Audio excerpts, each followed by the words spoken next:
बिस्मिल्लाहिर्रहमानिर्रहीम। अस्सलाम वालेकुम व्यूवर्स। आज हम एक इम्पॉर्टेंट टॉपिक को डिस्कस करेंगे जिसका नाम है सर्विस ओरिएंटेड आर्किटेक्चर। इस वीडियो के अंदर हम देखेंगे कि सर्विस ओरिएंटेड आर्किटेक्चर क्या चीज है, वो सिस्टम्स कौन से हैं जो कि सर्विस पे बेस कर रहे होते हैं, और वेब से रिलेटेड कौन से स्टैंडर्ड्स हैं जो कि सर्विस ओरिएंटेड आर्किटेक्चर के अंदर इस्तेमाल होते हैं। तो सबसे पहले हम स्टार्ट करते हैं, देखते हैं कि सर्विस क्या चीज है। सर्विस किसी वैल्यूएबल एक्शन को कहते हैं जो कोई डिमांड पूरी कर रहा हो। हम डेली लाइफ के अंदर मुख्तलिफ सर्विसेज को यूज करते हैं, जैसे लॉन्ड्री की सर्विस। आप अपने कपड़े किसी लॉन्ड्री सर्विस को देते हैं और वो आपको फिर वॉश करके साफ सुथरे करके और इस्त्री करके फिर वो सर्विस आपको कपड़े वापस करती है।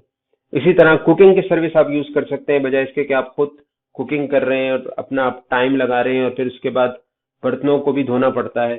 तो उससे बेहतर ये है कि हम किसी और के हम सर्विस को यूज करें, और या तो हमें रेडीमेड खाना हम लेकर आ जाएं या किसी जगह पे जाके हम खाना खा सकें। तो कुकिंग की सर्विस हम यूज करते हैं लोगों की। इसी तरह आप ड्राइविंग की सर्विस यूज करते हैं, बजाय इसके कि आप खुद ड्राइव करें और अपने वर्क प्लेस पे जाएं, उसकी बजाय आप किसी राइड सर्विस को यूज कर सकते हैं। अपने मोबाइल फोन के जरिए आप वो उसको कॉल कर सकते हैं और फिर उस सर्विस को आप यूज कर सकते हैं। तो हम डेली लाइफ में बहुत सारी सर्विसेज यूज करते हैं ताकि हमारा जो जिंदगी है वो हमारी आसान हो।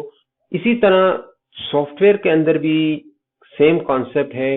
सॉफ्टवेयर के अंदर भी हम सर्विसेज को इस्तेमाल कर सकते हैं। सॉफ्टवेयर इंडस्ट्री के अंदर सर्विस को डिप्लॉय करने का मतलब ये है कि हम एक टूल प्रोवाइड कर रहे हैं बाकी दूसरे सॉफ्टवेयर्स के लिए, ताकि वो इस सर्विस को यूज कर सकें। सर्विस को समझने के लिए हम थोड़ा सा हमें हिस्ट्री में जाना पड़ेगा, ताकि हम पहले ये देख लें कि सॉफ्टवेयर के अंदर जो रीयूज का कॉन्सेप्ट है वो कैसे आया। जब स्टार्ट में प्रोग्रामिंग शुरू हुई तो सिंपल एक ही जगह पर एक ही मेन फंक्शन होता था जहाँ पे प्रोग्रामिंग की जाती थी और प्रोग्राम्स बनाए जाते थे। लेकिन जब प्रोग्राम का साइज बड़ा होना शुरू हुआ तो अगर आपको कोई फंक्शनलिटी बार बार चाहिए, आप उसको रीयूज करना चाह रहे हैं, तो उस कोड को बार बार लिखना एक तो टाइम कंज्यूमिंग भी था, और उसको फिर उसके अंदर एरर्स भी आ सकते हैं और कोड का साइज भी बढ़ता जा रहा था। इन तमाम मसाइल को हल करने के लिए वो फंक्शनलिटी जो बार बार चाहिए उसको एक अलग से फंक्शन बना दिया गया, ताकि जब भी हमें इस फंक्शनलिटी की जरूरत पड़ेगी तो हम इस फंक्शन को या प्रोसीजर को कॉल कर सकते थे। यही मेन आइडिया है इन प्रोसीजर प्रोग्रामिंग, जहाँ पे हम मुख्तलिफ फंक्शंस बना देते हैं और जब भी हमें फंक्शन चाहिए होता है हम उसको कॉल कर सकते हैं और उसको इस्तेमाल कर सकते हैं। लेकिन जब प्रोग्राम का साइज और बढ़ा तो फंक्शंस के अपने मसाइल सामने आना शुरू हो गए, खास तौर पे डेटा से रिलेटेड, क्योंकि डेटा फंक्शंस के दरमियान पास करना और डेटा को ग्लोबली डिक्लेयर करना, उसके अंदर काफी इश्यूज थे। सिक्योरिटी का इश्यूज था, इंटीग्रिटी का इश्यू था, डेटा चेंज हो रहा था बाय मिस्टेक। तो इस प्रॉब्लम को हल करने के लिए उससे एक बड़ा यूनिट बनाया गया, फंक्शन से एक बड़ा यूनिट बनाया गया जिसका नाम क्लास रखा गया। तो क्लास के अंदर डेटा और फंक्शन दोनों को इकट्ठा किया गया और ये अब एक फंक्शन से बड़ा यूनिट ऑफ रीयूज है। तो ऑब्जेक्ट ओरिएंटेड प्रोग्रामिंग के अंदर इस यूनिट को इस्तेमाल किया जाता है, यानी अब आप एक ही जगह पर बहुत सारे फंक्शंस और बहुत सारे डेटा को इकट्ठा कर दें, एक यूनिट जिसका नाम क्लास है ऑब्जेक्ट ओरिएंटेड प्रोग्रामिंग के अंदर, इसको आप बना लें और बाद में जब आपको ये दोबारा यही वाले तमाम फंक्शंस और यही वाले डेटा चाहिए होंगे तो आप इसको रीयूज कर सकते हैं। तो कॉन्सेप्ट वही है रीयूज का। ये हम अपनी प्रोग्रामिंग को आसान बनाना चाह रहे हैं, लेकिन अब उसका स्केल बढ़ गया है, उसका साइज बढ़ गया है। पहले वो एक सिंपल फंक्शन था, अब कलेक्शन ऑफ फंक्शंस हो गए। क्लास के अंदर क्या है, बेसिकली हमने बहुत सारे फंक्शंस को हम इकट्ठा करने की अब हमारे पास सलाहियत आ गई। इसके बाद नेक्स्ट जो लेवल आया उसमें आपके पास जो यूनिट है, क्योंकि साइज और बढ़ता जा रहा है दिन ब दिन, प्रोग्राम कोड का साइज और प्रोग्राम का साइज ज्यादा होता जा रहा है, तो इसलिए अब क्लास से भी काम नहीं चल रहा। इसलिए एक नया तरीका आया कि हम कंपोनेंट्स बना लें। सॉफ्टवेयर के अंदर हम मुख्तलिफ कंपोनेंट्स बना लें और हर एक कंपोनेंट कोई एक काम कर रहा हो। Component is part of software. अब इस कंपोनेंट के अंदर क्या होगा, कंपोनेंट के अंदर मुख्तलिफ क्लासेस हो सकती हैं। अब ये क्लास से भी बड़ा यूनिट आ गया है, तो आप एक दफा अगर कंपोनेंट बना लेते हैं और फिर उस मुख्तलिफ कंपोनेंट्स को मिलाकर आप सॉफ्टवेयर डेवलप कर रहे हैं, जो मेन कॉन्सेप्ट है behind component based software engineering का। यानी आपने सॉफ्टवेयर इंजीनियरिंग कैसे कर रहे हैं, आप मुख्तलिफ कंपोनेंट्स बना रहे हैं या रेडीमेड ले रहे हैं और उनको फिर आप इकट्ठा कर रहे हैं और उनको इकट्ठा करके आप एक सॉफ्टवेयर बना रहे हैं।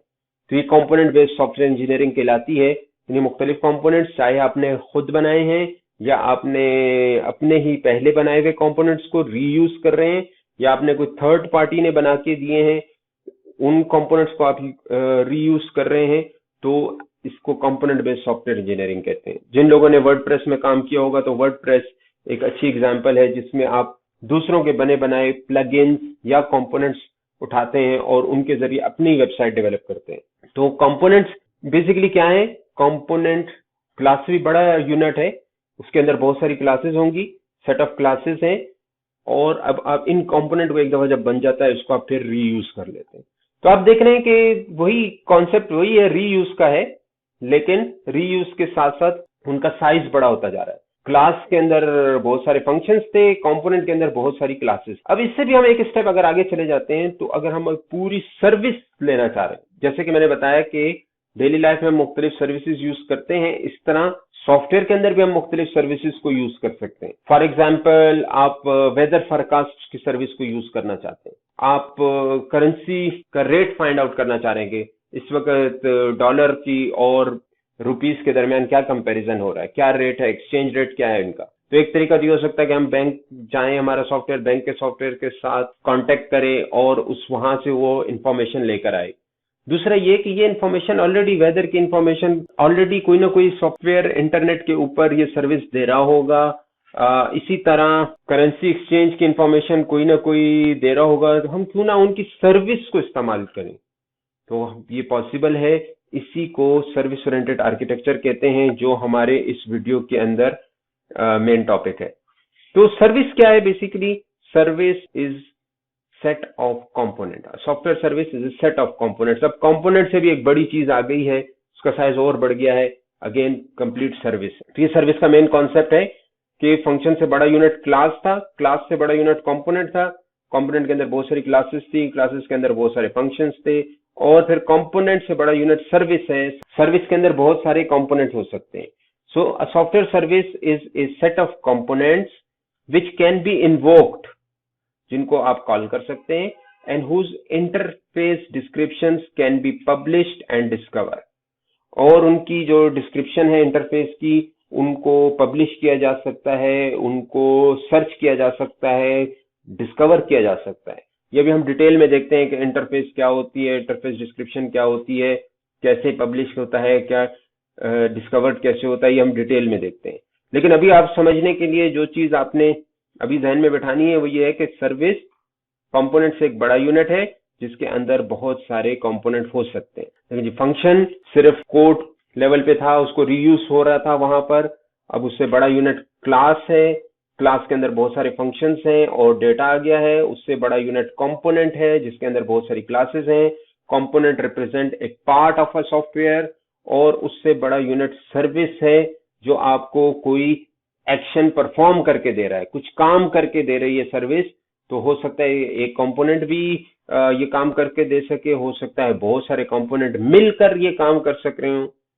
यहाँ पे ये जरा सा हमें डिफरेंस देखना है कंपोनेंट और सर्विस के बीच में, कि service is external to the software requesting it. Service जो सॉफ्टवेयर आप बना रहे हैं उससे बाहर होगी, and it's often remote either in another server in the company, हो सकता है आपकी ही कंपनी के किसी और सर्वर पे ये पड़ी हुई है service, are somewhere on the internet, या हो सकता है आपके ऑर्गेनाइजेशन से भी बाहर कहीं इंटरनेट पे कहीं पड़ी। तो जैसे मैंने एग्जांपल्स में बताया है कि कोई सॉफ्टवेयर ये सर्विस दे रहा है वेदर फोरकास्ट की या वेदर प्रेडिक्शन की या करेंसी चेंज रेट्स की, तो आप उसकी सर्विस को यूज कर सकते हैं। तो इसका मतलब ये हुआ कि हमें ऐसे सॉफ्टवेयर जो कि बहुत बड़े बड़े सॉफ्टवेयर स्वीट्स हैं जो कि सब काम खुद ही कर रहे हैं, हमने वो नहीं बनाने बल्कि हम मुख्तलिफ सर्विसेज को इस्तेमाल करते हुए एक ऐसा आर्किटेक्चर बना सकते हैं कि किसी और की सर्विसेज को हम रीयूज करें और उससे अपना सॉफ्टवेयर बनाएं। तो सर्विस ओरिएंटेड आर्किटेक्चर इसी चीज से रिलेटेड है। सर्विस ओरिएंटेड आर्किटेक्चर का यही मतलब है कि ये आपको बताता है कि आपने ऐसा सॉफ्टवेयर कैसे बनाना है, उसको इस्तेमाल कैसे करना है और मुख्तलिफ सर्विसेज को कैसे इस्तेमाल करना। मेन मकसद ये है कि प्रोग्रामिंग को आसान से आसान किया जाए।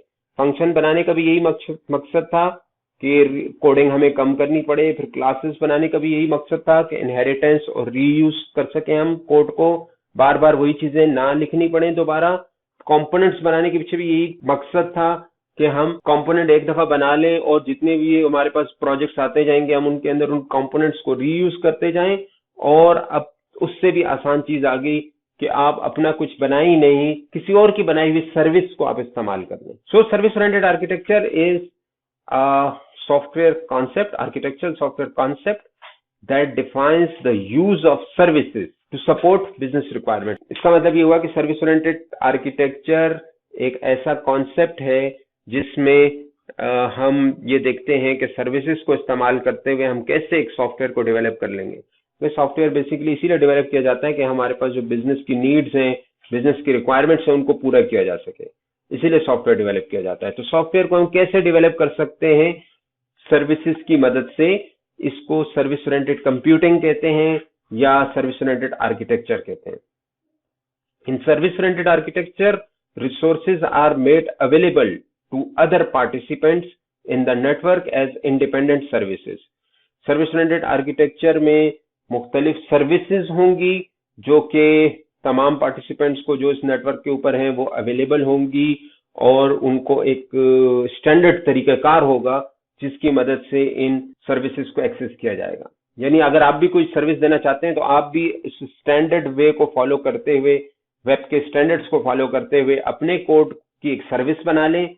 वो आप दूसरों को फ्री देना चाहें या उसको आप उस पर कोई उनसे पैसे लेना चाहें, वो आपकी अपनी मर्जी है। इस तरह से दूसरे लोग भी अपनी सर्विसेज बना सकते हैं और जिसको वो सर्विस चाहिए होगी उसको कोडिंग नहीं करनी पड़ेगी, वो बनी बनाई सर्विस यूज कर लेगा।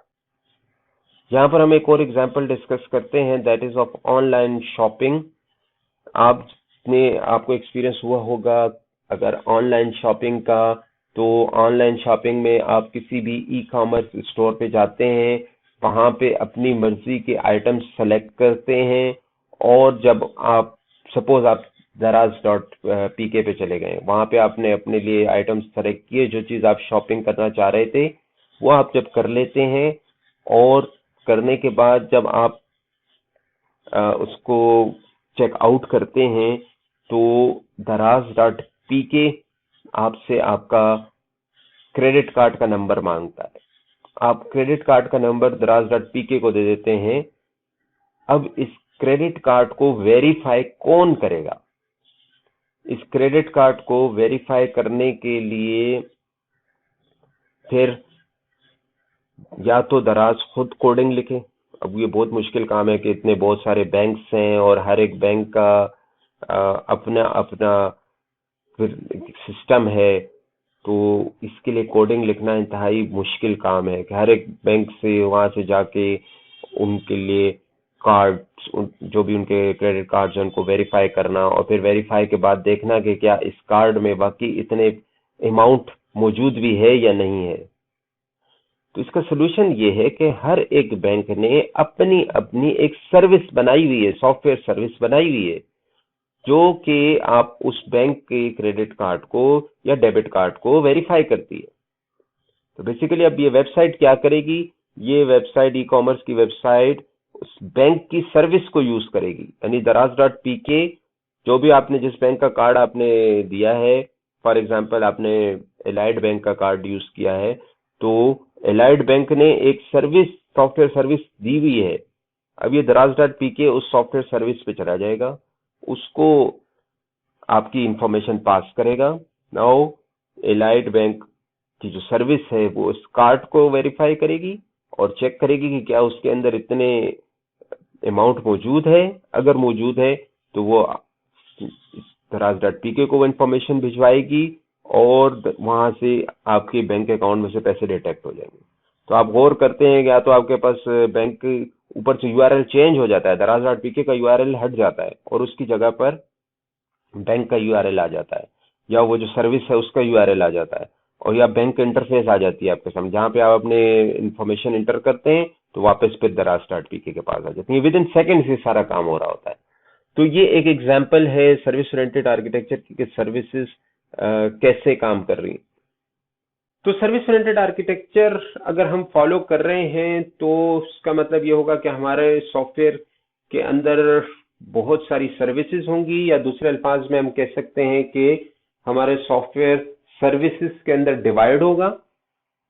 सर्विस ओरिएंटेड आर्किटेक्चर का मेन मकसद ये है कि जो जितने भी सॉफ्टवेयर के एजेंट्स हैं या सॉफ्टवेयर आपस में इंटरेक्शन कर रहे हैं उनके दरमियान कपलिंग को लूज होना चाहिए, लूज कपलिंग होनी चाहिए। ये मैं पहले भी बता चुका हूं, और जिन लोगों ने अगर उनको पता नहीं है कि लूज कपलिंग क्या होती है तो वो डिजाइन प्रिंसिपल्स वाली वीडियो इस चैनल के ऊपर है, मौजूद है, वो आप देख सकते हैं कि लूज कपलिंग एक डिजाइन प्रिंसिपल है, जिसका मतलब ये होता है कि कंपोनेंट्स का आपस में एक दूसरे के ऊपर उनकी डिपेंडेंसी कम से कम है। एक कंपोनेंट को अपने चलने के लिए दूसरे कंपोनेंट पे डिपेंड नहीं करना पड़ता, बहुत कम इंटरेक्शन है बिटवीन कंपोनेंट्स। तो अगर इस एक कंपोनेंट को अपडेट करना पड़ता है, चेंज होना पड़ता है, डिलीट करना पड़ता है हमें, तो उससे ओवरऑल सिस्टम के ऊपर कोई फर्क नहीं पड़ेगा। इसको लूज कपलिंग कहते हैं। बहरहाल आप डिटेल के लिए डिजाइन प्रिंसिपल्स वाली वीडियो देख सकते हैं। Services hide information about how they work, ये इंफॉर्मेशन उनकी सर्विस के अंदर मौजूद होती है। ये इंफॉर्मेशन यूजर जो रिक्वेस्ट कर रहा है सर्विस उसको नहीं शेयर की जाती उसके साथ। सेम केस है जब आपने अब किसी रेस्टोरेंट में गए हैं और वहां पे आपने खाना खाया है, तो रेस्टोरेंट वाले किस तरह से खाना पका रहे हैं, कहाँ से वो उसके खाने के लिए चीजें लेकर आए हैं, वो तमाम इंफॉर्मेशन आपसे हाइड है। आप सिर्फ गए हैं या आपने घर में उनसे खाना मंगवाया है सपोज, तो आपको नहीं पता कि उन्होंने खाना कैसे लेकर आए हैं, कैसे पकाया है, वो सारी चीजें वो हिडन है। आपको सिर्फ उनकी सर्विस से मतलब था कि खाना आ जाए या खाना आपके सामने सर्व किया जाए, तो वो सर्विस उन्होंने प्रोवाइड की है।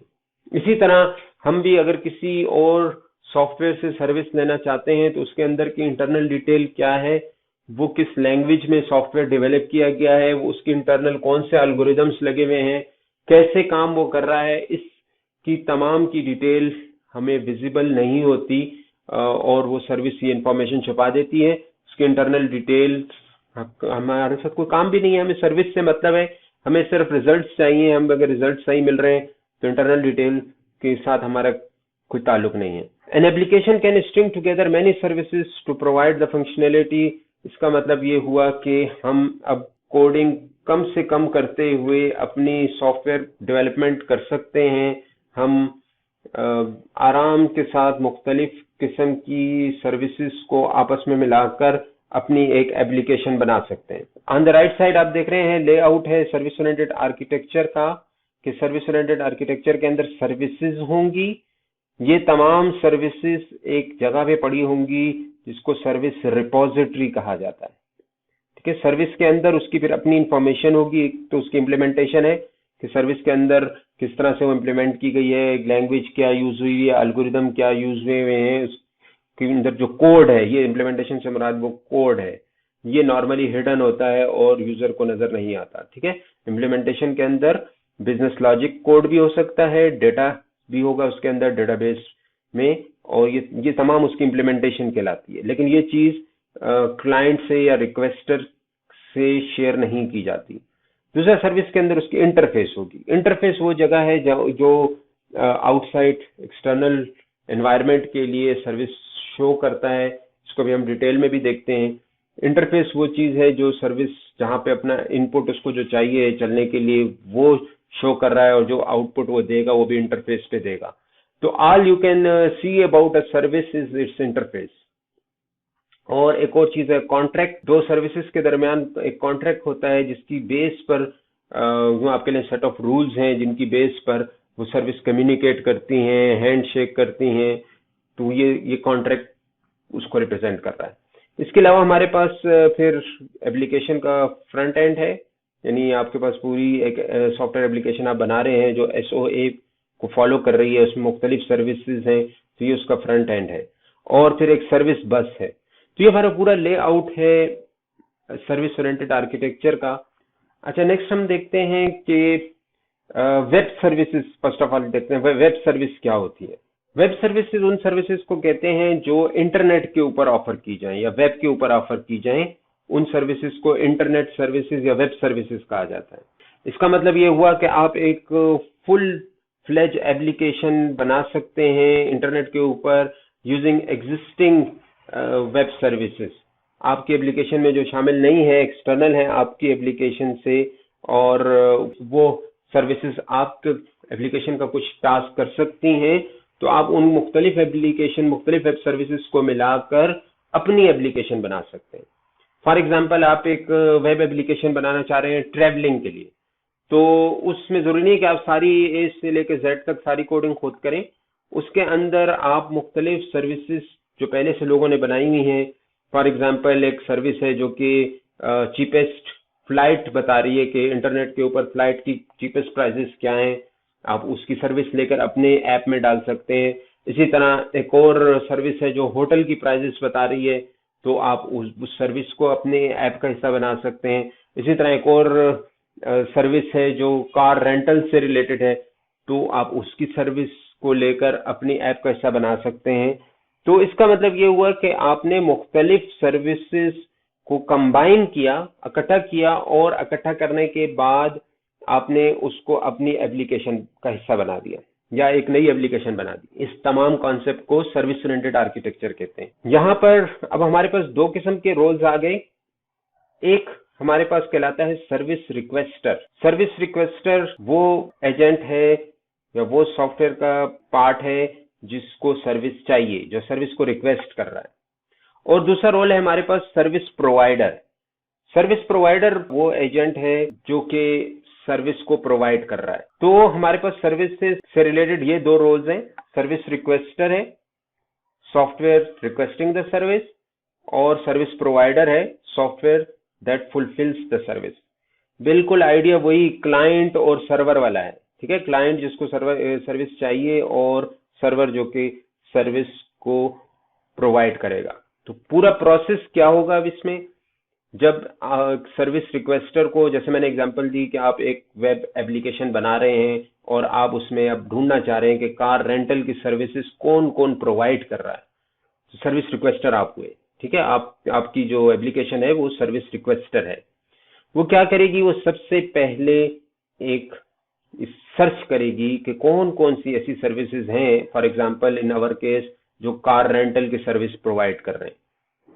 तो वो जाकर किसी एजेंसी के पास जाएगी, डिस्कवरी एजेंसीज, जो जहां पर जाके ढूंढेगी कि कौन कौन से सॉफ्टवेयर ऐसे हैं जो कि कार रेंटल की सर्विस प्रोवाइड कर रहे हैं। अब होगा ये कि जिस कंपनी ने या जिस सॉफ्टवेयर ने, तो सर्विस प्रोवाइडर जो है, जो कार रेंटल सर्विस प्रोवाइड कर रहे हैं, वो क्या करेंगे, वो अपनी सर्विस के डिस्क्रिप्शन बनाएंगे, यानी कि इनकी सर्विस क्या काम करती है और उसको इनपुट आउटपुट डेटा क्या चाहिए, सारा तमाम सर्विस डिस्क्रिप्शन कहलाती है। और वो ये डिस्क्रिप्शन उसी तरह क्लाउड पे या जो डिस्कवरी एजेंसी है उसमें पब्लिश कर देंगे। तो जिन्होंने, जब भी आप कोई सर्विस बना रहे हैं, कोई भी बंदा सर्विस बना रहा है, वो सर्विस की डिस्क्रिप्शन लिख के इसको पब्लिश कर देगा। अब जब कोई क्लाइंट इसको, जिसको सर्विस चाहिए है, वो सर्विस की रिक्वेस्ट करता है, तो ये दोनों आपस में अगर मैच कर रही हैं, यानी इसकी रिक्वेस्ट और इसकी डिस्क्रिप्शन आपस में अगर मैच कर रही है, तो फिर इसका मतलब ये है कि ये दोनों आपस में इंटरेक्ट कर सकते हैं। फिर इनके दरमियान एक कॉन्ट्रैक्ट होगा और उस कॉन्ट्रैक्ट की बेस पर ये इनकी इंटरेक्शन शुरू हो जाएगी। A service is a unit of work done by a service provider. Service के अगर एक और डेफिनेशन देखें तो एक और डेफिनेशन ये हो सकती है कि सर्विस को हम कैसे डिफाइन करेंगे कि एक यूनिट ऑफ वर्क है, लेकिन ये काम कौन कर रहा है, done by a service provider. चाहिए यहाँ पे था, हमारी एप्लीकेशन ये यहाँ पे हम बना रहे हैं, लेकिन काम करके हमें कौन दे रहा है, सर्विस प्रोवाइडर कर रहा है। बिल्कुल अपने जहन में वही एग्जांपल्स लाएं जो मैंने डेली लाइफ से दिए। खाना आपने खाना है, लेकिन पका कौन रहा है, वो रेस्टोरेंट वाले पका रहे हैं आपके लिए। तो यहाँ पे भी हमें कोड हमें चाहिए, सर्विस हमें चाहिए, लेकिन इसको प्रोवाइड कौन कर रहा है? It's done by the service provider to achieve desired end results for service consumer, ताकि हमें जो डिजायर्ड रिजल्ट्स हैं, एंड रिजल्ट्स, वो हमें यहाँ पर मिल जाए। Both provider and consumer are roles. मैं बता चुका हूं कि सर्विस प्रोवाइडर और सर्विस कंज्यूमर या रिक्वेस्टर जो है, ये रोल्स हैं प्लेड बाय सॉफ्टवेयर एजेंट्स। ये सॉफ्टवेयर ही हैं, सॉफ्टवेयर एजेंट के लिए इसको, on behalf of their owners.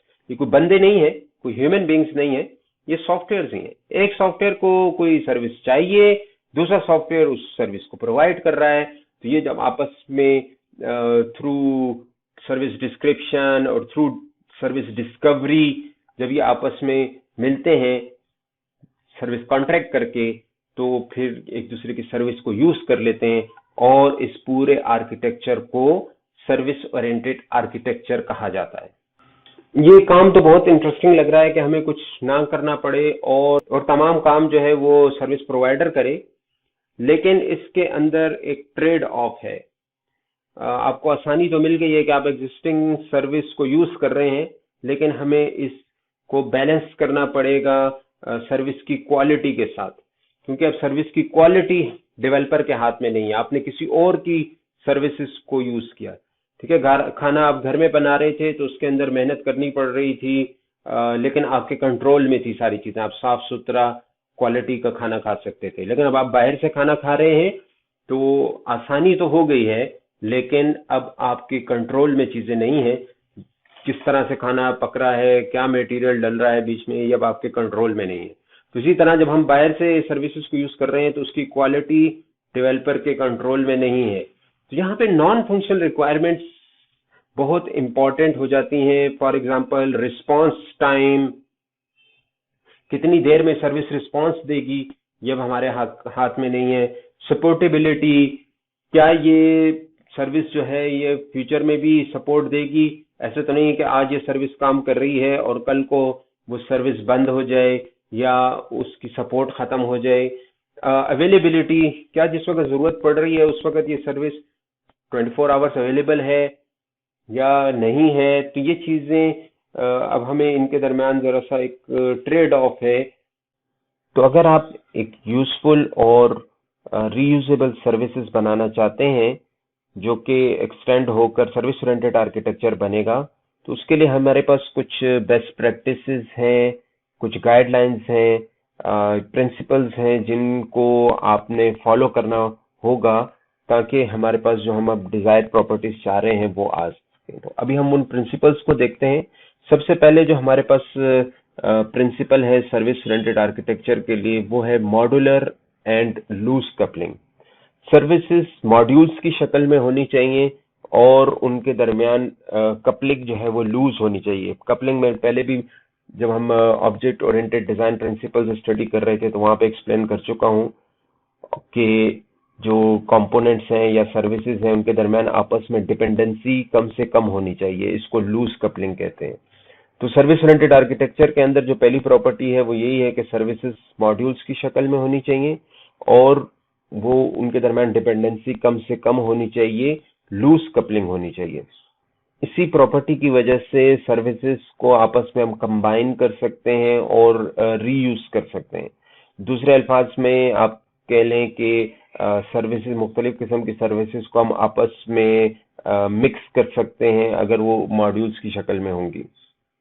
Object oriented programming के अंदर लूज कपलिंग को हम इस तरह से अचीव कर सकते हैं कि हम जो क्लास या कंपोनेंट है उसकी सिर्फ रेलिवेंट एलिमेंट्स को हम एक्सपोज करें, क्लाइंट को सिर्फ रेलिवेंट एलिमेंट्स दिखाएं और बाकी चीजों को हम छुपा दें। एसओए के अंदर भी कम्युनिकेशन सर्विस की इंटरफेस पे ही होगी, जस्ट लाइक कंपोनेंट। तो हम रिक्वेस्ट सर्विस को इस तरह से भेजेंगे जो कि उसकी इंटरफेस के साथ अलाइन कर सके। सर्विस उस रिक्वेस्ट के मुताबिक अपना काम करेगी, जो भी उसका काम है, जिस मकसद के लिए सर्विस को बनाया गया है, और जब वो काम कंप्लीट कर लेगी तो या तो उस काम का रिजल्ट सर्विस वापस भेजेगी अगेन थ्रू इंटरफेस, या सिर्फ एक मैसेज भेज देगी कि भाई आप जो काम था वो मैंने कर दिया है, रिक्वेस्ट फुलफिल हो गई है। सेकंड, हमारे पास जो प्रिंसिपल है वो है कि सर्विस जो है वो कंपोजेबल होनी चाहिए। कंपोजेबल का मतलब ये है कि आप सर्विसेज को आपस में कंबाइन कर सकें। अगर आप एक एप्लीकेशन बनाना चाहते हैं, या यूं भी हो सकता है कि आप छोटी छोटी सर्विसेज को, एटॉमिक सर्विसेज को कंबाइन करके एक कॉम्पोजिट बड़ी सर्विस बना लें, तो सर्विसेज को आपस में कंबाइन किया जा सकता है। ये प्रॉपर्टी सर्विसेज में होनी चाहिए कि उनको आपस में हम कंबाइन कर सकें। इसके लिए जरूरी है कि सर्विसेज मॉड्यूलर फॉर्म में हो। जिस तरह ऑब्जेक्ट्स को हम कंबाइन करते हैं ऑब्जेक्ट ओरिएंटेड प्रोग्रामिंग के अंदर कोई खास बिहेवियर अचीव करने के लिए, तो सर्विसेज भी इसी तरह आपस में कंबाइन की जा सकें ताकि हमारा जो एसओए का पूरा मेन गोल है वो हम अचीव कर सकें। थर्ड प्रॉपर्टी जो सर्विसेज के अंदर होनी चाहिए वो है कि वो प्लेटफॉर्म और लैंग्वेज इंडिपेंडेंट हो। इसका मतलब ये हुआ कि एक सर्विस की अगर कोडिंग जावा लैंग्वेज के अंदर हुई हुई है, तो उसको कोई और सर्विस रिक्वेस्टर जिसकी कोडिंग से रूबी में हुई हुई है, वो उस जावा वाली सर्विस को यूज कर सके। ये प्लेटफॉर्म इंडिपेंडेंस और लैंग्वेज इंडिपेंडेंस कैसे अचीव होगी, तो इसके लिए हमें कोई खास कम्युनिकेशन स्टैंडर्ड्स या प्रोटोकॉल्स को फॉलो करना पड़ेगा। फॉर एग्जांपल, सर्विसेज जो इंटरनेट के ऊपर हैं वो उनको हम रिक्वेस्ट कर सकते हैं विद एन एक्सएमएल फाइल, या हम एचटीटीपी रिक्वेस्ट, जिस तरह हम वेब पेजेस को रिक्वेस्ट करते हैं उस तरह से हम सर्विस को रिक्वेस्ट करेंगे। तो ये दोनों हमारे पास कम्युनिकेशन के स्टैंडर्ड्स हैं, इनको हम यूज करेंगे सर्विस को प्लेटफॉर्म और लैंग्वेज इंडिपेंडेंट बनाने के लिए। नेक्स्ट हमारे पास जो प्रॉपर्टी है ये है कि सर्विस को सेल्फ डिस्क्राइबिंग होना चाहिए, यानी सर्विस ये डिस्क्राइब करे कि उसके साथ हम इंटरेक्शन कैसे कर सकते हैं। जैसे मैंने बताया कि सर्विस की इंटरेक्शन इंटरफेस पे होगी, तो सर्विस अपने इंटरफेस को डिस्क्राइब करे, यानी उसमें बताया जाए कि सर्विस कौन से इनपुट लेगी और सर्विस क्या आउटपुट देगी। अगेन इसके लिए भी हमारे पास स्टैंडर्ड्स मौजूद हैं जिसकी मदद से हम सर्विस के जो इंटरफेसेस हैं उनको हम डिस्क्राइब कर सकते हैं। और इसके लिए जो लैंग्वेज यूज होती है उसका नाम है वेब सर्विस डिस्क्रिप्शन लैंग्वेज, या इसको शॉर्ट फॉर्म में विजडल कहा जाता है। तो आप वो लोग जो कि अपने सिस्टम को सर्विस ओरिएंटेड बनाना चाहते हैं, तो उनके लिए सर्विस उनको ये लैंग्वेज सीखनी पड़ेगी। ये लैंग्वेज मुश्किल नहीं है, बिल्कुल HTML की तरह ही है, लेकिन बहरहाल आपको अपने, अगर आप सर्विस ओरिएंटेड आर्किटेक्चर को यूज करना चाहते हैं या अपने एग्जिस्टिंग कोड से आप सर्विसेज बनाना चाहते हैं, तो बनाने के लिए उसकी क्या फॉर्मेट क्या होगा, किस तरह से हम बनाएंगे, हमें विजुअल लैंग्वेज को यानी वेब सर्विसेज डिस्क्रिप्शन लैंग्वेज को यूज करना पड़ेगा। तो जब आपके पास सर्विसेज बन गई हैं उसके बाद हमने एक नेक्स्ट प्रॉपर्टी है कि service should be self advertising. अब सर्विसेज को अपने अगर क्लाइंट्स तक पहुंचना है तो उसको अपने आप को एडवर्टाइज करना पड़ेगा, जैसे मैंने पिछली स्लाइड के अंदर बताया। अगेन इसके लिए भी हम स्टैंडर्ड्स यूज करेंगे, और वेब सर्विसेज के जो स्टैंडर्ड है उसका नाम है, एडवर्टाइजमेंट के लिए जो यूज होता है उसका नाम है UDDI, universal description discovery and integration. UDDI की मदद से सर्विस प्रोवाइडर्स अपनी सर्विस को एडवर्टाइज करते हैं, और जो उनके पोटेंशियल रिक्वेस्टर्स होते हैं वो इसको डिस्कवर करते हैं, और फिर उनके दरमियान आपस में जो कनेक्शन होता है ये सारा UDDI की मदद से होता है। तो विजुअल लैंग्वेज हमें चाहिए सर्विस को डिस्क्राइब करने के लिए, और UDDI हमें चाहिए है सर्विस तक पहुंचने के लिए, उसको कनेक्ट करने के लिए। बिल्कुल एग्जांपल वही है। अगर हम वेब पेजेस की एग्जांपल देखें तो HTML के अंदर हम वेब पेज बनाते हैं और फिर HTTP प्रोटोकॉल की मदद से हम उस वेब पेज तक पहुंचते हैं। तो यहाँ पर भी इसी तरह ही है कि वेब सर्विसेज को बनाने के लिए हमें विजुअल लैंग्वेज चाहिए डिस्क्राइब करने के लिए, और फिर उस तक पहुंचने के लिए हमें UDDI की जरूरत होगी। इस प्रोटोकॉल की मदद से हम सर्विस तक पहुंच सकते हैं। आइए अब सर्विस ओरिएंटेड आर्किटेक्चर के एडवांटेजेस देखते हैं। तो जो सबसे बड़ा और सबसे इंटरेस्टिंग जो एडवांटेज है वो रीयूजेबिलिटी है। कि हमने देखा कि बहुत ही आसानी के साथ हम जो पहले से बनी बनाई सर्विसेज हैं उनको हम इस्तेमाल कर सकते हैं, और जरूरी भी नहीं है कि वो सर्विसेज आपने खुद ही बनाई हो। दुनिया में किसी ने भी कोई अगर सॉफ्टवेयर सर्विस बनाई हुई है पहले से, तो हम उनको कंबाइन करके अपने लिए नई एप्लीकेशंस बना सकते हैं।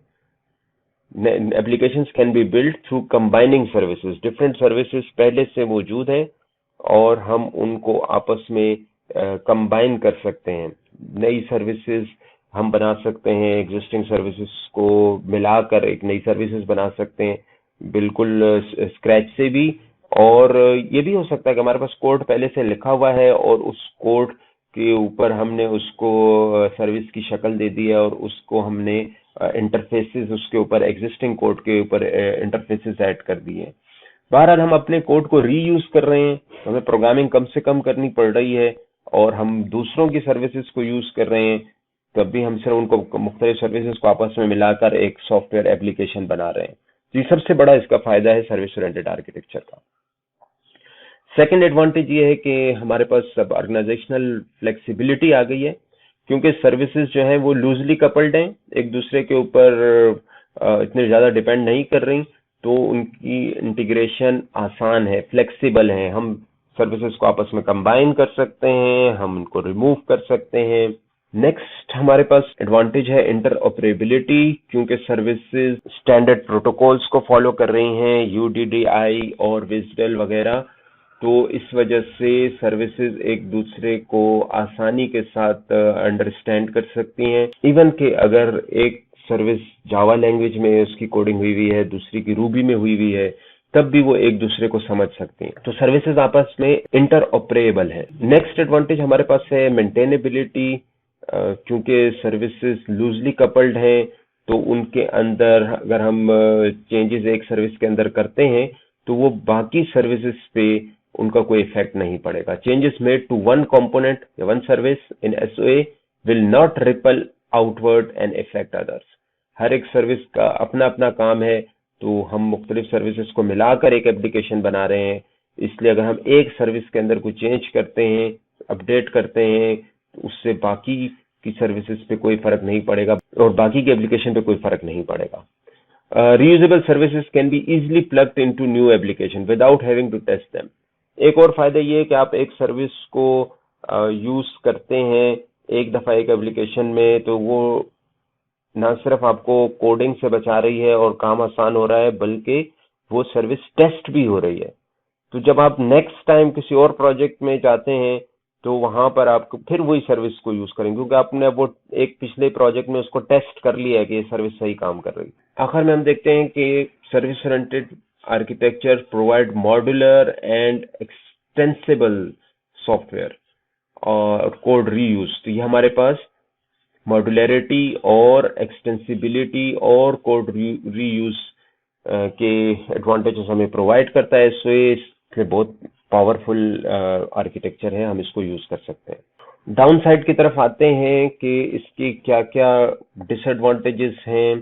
तो इंटरेस्टिंग तो बहुत लग रहा है कि हमें कोडिंग ना करनी पड़े और हम आसानी के साथ दूसरों की बनी बनाई सर्विसेज को यूज करके अपनी एप्लीकेशन बना दें, लेकिन इसके अंदर ये इतना इजी नहीं है। SOA is not easy.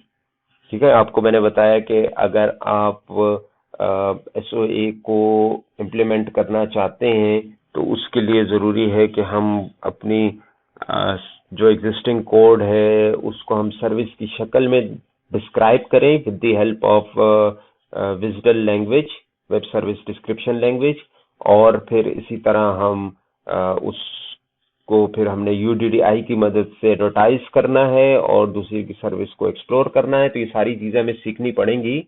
तो इसका मतलब ये है कि हमें हमारी कॉम्प्लेक्सिटी थोड़ी बढ़ जाएगी अगर आप एसओए को समझना चाह रहे हैं और मैनेज करना चाह रहे हैं। तो हमें ये लैंग्वेजेस सीखनी पड़ेंगी, विजुअल लैंग्वेज और यूडीडीआई, और कैसे सर्विस बनाते कैसे हैं, उसको एडवर्टाइज कैसे करते हैं, उसको डिस्कवर कैसे करते हैं, ये सारी चीजें हमें फिर सीखनी पड़ेंगी।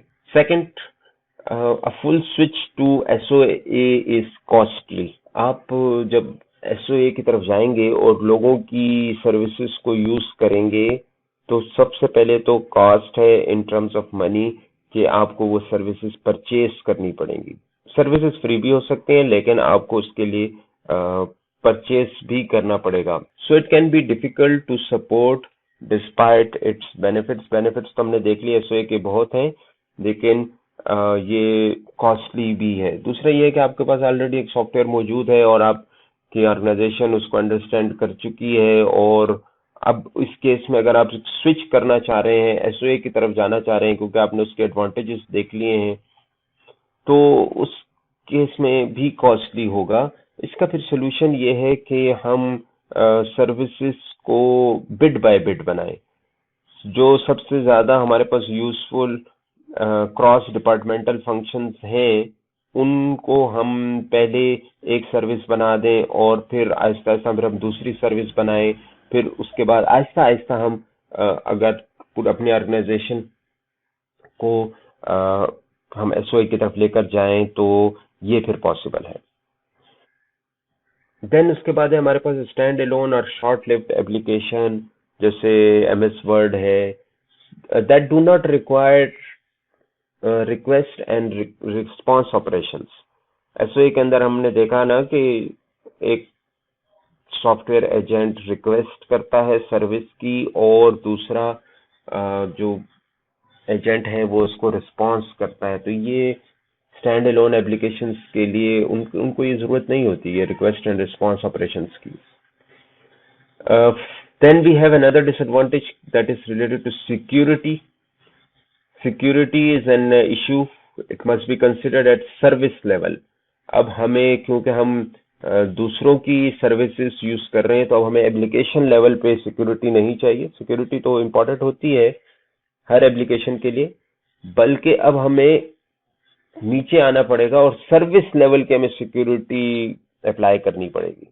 एप्लीकेशन क्योंकि इन SOA software application is composed of different services, ये सर्विसेज हमने मुख्तलिफ लोगों से ली हुई हैं तो अब हमें हर एक की सिक्योरिटी को चेक करना पड़ेगा। अब आपकी अपनी एप्लीकेशन से बाहर निकल के किसी और की सर्विस पे चली गई है तो क्या वहां पर सिक्योरिटी के क्या मेजर्स हैं जो आप इंफॉर्मेशन पास कर रहे हैं अपने कस्टमर की दूसरी सर्विस को, तो क्या वो रिलायबल है या नहीं है, वो सही काम कर रही है नहीं कर रही। तो ये इसका एक और डिसएडवांटेज है।